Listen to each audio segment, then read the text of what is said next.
ओवीज kitchen या recipe चॅनलमध्ये तुमचे स्वागत आहे. तर आज आपण अंड्यामध्ये वटाणा टाकून अतिशय भन्नाट अशी रेसिपी करणार आहोत. आता थंडीचे दिवस सुरू आहे तर प्रत्येकाने ही रेसिपी केलीच पाहिजे आणि बाजारामध्ये सुद्धा खूप जास्त प्रमाणात वटाणा आलेला आहे. म्हणून प्रत्येकाच्या घरामध्ये वटाणा तर नक्कीच अवेलेबल असणार आहे. आणि हा व्हिडिओ संपल्यानंतर जरी तुम्ही ठरवलं ना तरीसुद्धा ही रेसिपी करू शकता. कारण की अगदी कमीत कमी साहित्यामध्ये सुद्धा तयार होते आणि अगदी झटपटसुद्धा बनते. त्यामुळे चला थोडाही वेळ न घालवता लगेच व्हिडिओला सुरुवात करूया. त्याआधी जर चॅनलवरती नवीन असाल आणि चॅनलला अजूनही सबस्क्राईब केलं नसेल तर नक्कीच एक लाईक आणि एक सबस्क्राईब करून घ्या. आता इथे पाहू शकता आपल्याला एक मीडियम आकाराचा कांदा लागणार आहे.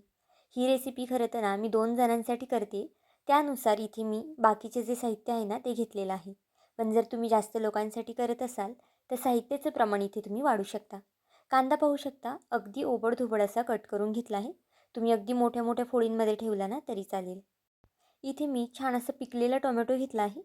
तो सुद्धा एक मीडियम आकाराचा होता. तो बघा अगदी कांद्याप्रमाणेच मी इथे मोठ्या मोठ्या फोडींमध्ये कट करून घेतला आहे. भरपूर असा लसूणसुद्धा घ्यायचा आहे आणि त्याचबरोबर अद्रकसुद्धा मी इथे साल काढून घेतलेला आहे. आता इथे आपल्याला एका प्लेटला थोडंसं तेल लावून घ्यायचं आहे. पाहू शकता.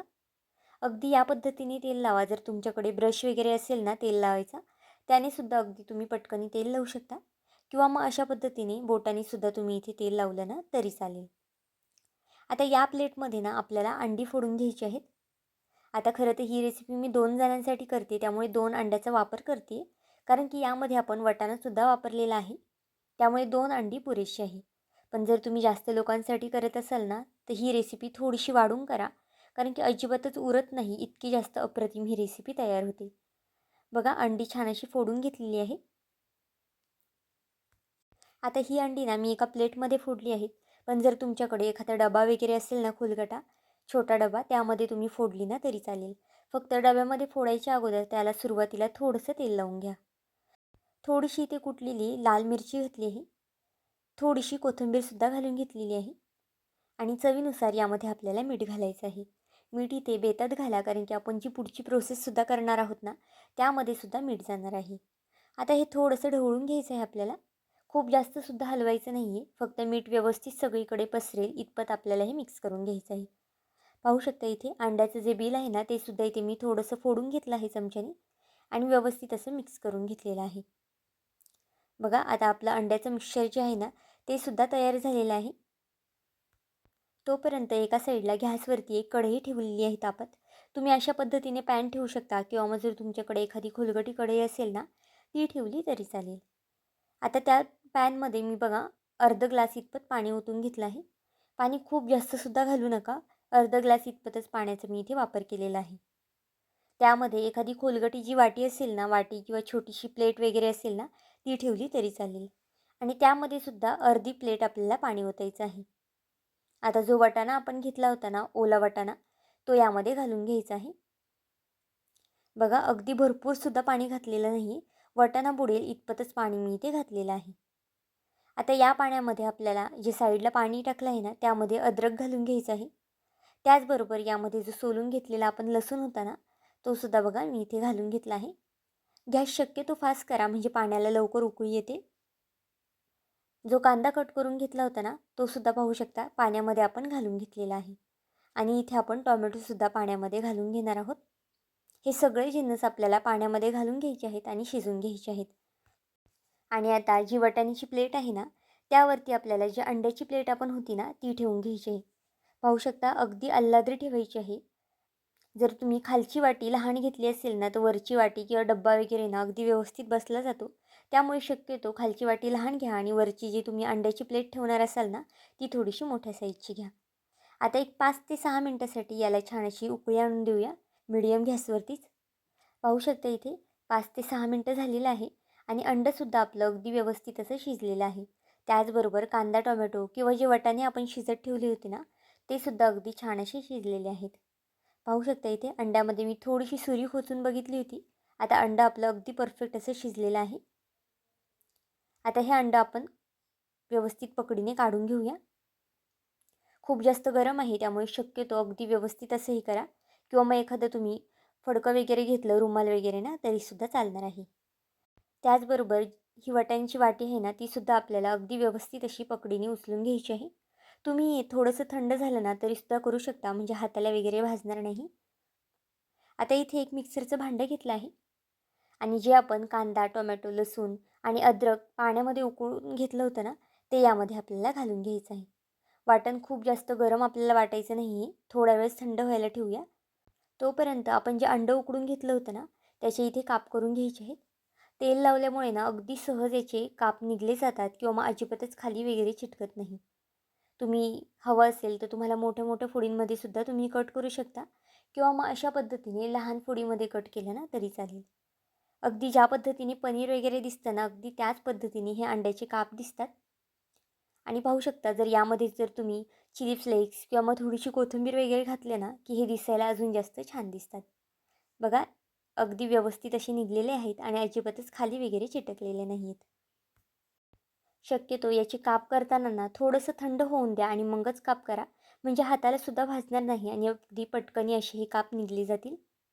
बघा, अगदी मीडियम आकाराचे हे काप करून घेतलेले आहेत आणि अगदी पनीर जसं असतं ना तसेच हे काप दिसत आहे.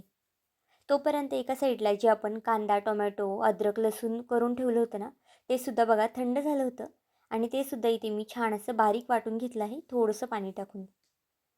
गॅसवरती एका साईडला एक कढई तापत ठेवली आहे. कढईमध्ये 2 ते 3 पळ्या इतपत तेल घालून घेतलं आहे. तेल इथे थोडंसं जास्त वापरलं आहे, पण जर तुम्हाला थोडंफार कमी वापरायचं असेल ना, तर तुम्ही कमीसुद्धा वापरू शकता. 1 चमचा मोहरी घालून घेतली आहे, 1 चमचा जिरं घालून घ्यायचं आहे. जिरं आणि मोहरी तेलावरती अगदी छान असं परतून घेऊया.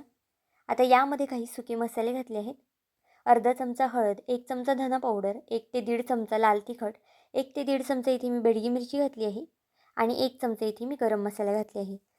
तुमच्याकडे जे कोणते मसाले असतील किंवा मग जे तुम्हाला मसाले यामध्ये घालायचे असतील ना, ते तुम्ही इथे तुमच्या आवडीनुसार घालू शकता आणि तिखटाचं प्रमाणसुद्धा इथे तुम्ही तुमच्या आवडीनुसार कमी जास्त करू शकता.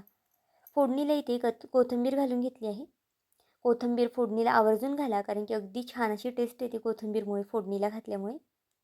आता जो वाटून घेतला होता ना जो मसाला, तो यामध्ये घालून घेऊया आणि मीडियम गॅसवरती हा मसाला एक 5 ते 6 मिनिटासाठी परतून घेऊया. मसाला जितका तुम्ही छान परताल ना, तितका भाजीला आपल्या रंग खूप छान येतो. आता तुम्हाला इथं कळलंच असेल की आपण एक प्रकारची भाजी करतोय. पण यापूर्वी तुम्ही अशी भाजी कधीच केली नसेल किंवा मग पाहिलीसुद्धा नसेल. पण जर एकदा केली ना, तर नक्कीच आठवड्यातून 2 ते 3 वेळा आवर्जून कराल आणि पाहुणे-रावळे आलं ना, तर आपण नक्कीच कधी-कधी पनीर करतो, चिकन वगैरे करतो. तर तसं काही न करता तर ही भाजी तुम्ही आवर्जून कराल. इतकी जास्त अप्रतिम ही भाजी तयार होते.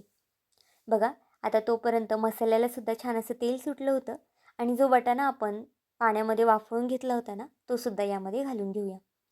जे वाटाण्याचं पाणी शिल्लक होतं ना, तेच इथे मी वापरलेलं आहे. दुसरं कोणतंही एक्स्ट्राचं पाणी यामध्ये मी घातलं नव्हतं. मिक्सरच्याच भांड्यामध्ये थोडंसं वाटण लागलेलं होतं, त्यामुळेच मिक्सरचं भांडं इथे मी हिसळून घेतलं आहे. आता ही भाजी तुम्हाला जितकी पातळ किंवा घट्ट करायची असेल ना, त्यानुसार इथे तुम्ही पाण्याचं प्रमाण कमी जास्त करू शकता. पण इथे ना ही भाजी मी थोडीशी घट्टसर ठेवणार आहे. त्यामुळे खूप जास्तसुद्धा पाणी घातलेलं नाही आहे, कारण की आपलं अंडंसुद्धा शिजलेलं आहे आणि वाटाणासुद्धा बऱ्यापैकी शिजलेला आहे. आता फक्त एक 5 ते 6 मिनिटासाठी आपल्याला हे शिजवून घ्यायचं आहे. बघा, जे अंड्याचे काप होते ना, ते सुद्धा यामध्ये घालून घेतले आहेत. आता चवीनुसार मीठ घालूया. मीठ बेतात घाला, कारण की आपण जे अंड्याचे काप शिजायला घातले होते ना, त्यामध्ये सुद्धा मीठ घातलं होतं. त्यामुळे मिठाचं प्रमाण शक्यतो बेतात घाला. मीठ घातल्यानंतर पुन्हा छान अशी भाजी हलवून घेऊया आणि 5 ते 6 मिनिटासाठी बारीक गॅसवरती ही भाजी शिजून द्यायची आहे. पाहू शकता इथे एक 5 ते 6 मिनिटं झालेली आहेत आणि आपली ही चमचमीत वटाणा आणि अंड्याची भाजी तयार झालेली आहे. बघा, अगदी कोणाला कळणारसुद्धा नाही की हे अंडं आहे. प्रत्येकाला बघून असंच वाटेल की हे पनीरची भाजी केलेली आहे. अगदी पनीरसारखं दिसतं आणि खायला म्हणाल ना तर अगदी अप्रतिम ही भाजी लागते. चपातीबरोबर खा, भाकरीबरोबर किंवा मग रोटी, भाताबरोबर कशासोबतही खाल्ली ना, तरीसुद्धा खूप जास्त भन्नाट लागते. त्यामुळे नक्कीच एकदा करून पहा. वरनं थोडीशी कोथिंबीर घालूया आणि गॅस इथे बंद करून घेऊया. तर आजची ही अगदी वेगळ्या पद्धतीची भाजी तुम्हाला कशी वाटली मला हे कमेंट करून नक्की सांगा. आणि चॅनलवरती नवीन असाल आणि चॅनलला अजूनही सबस्क्राईब केलं नसेल तर नक्कीच एक लाईक आणि सबस्क्राईब करून घ्या. पुन्हा भेटूया आपण अशाच एका नवीन व्हिडिओमध्ये. तोपर्यंत बाय.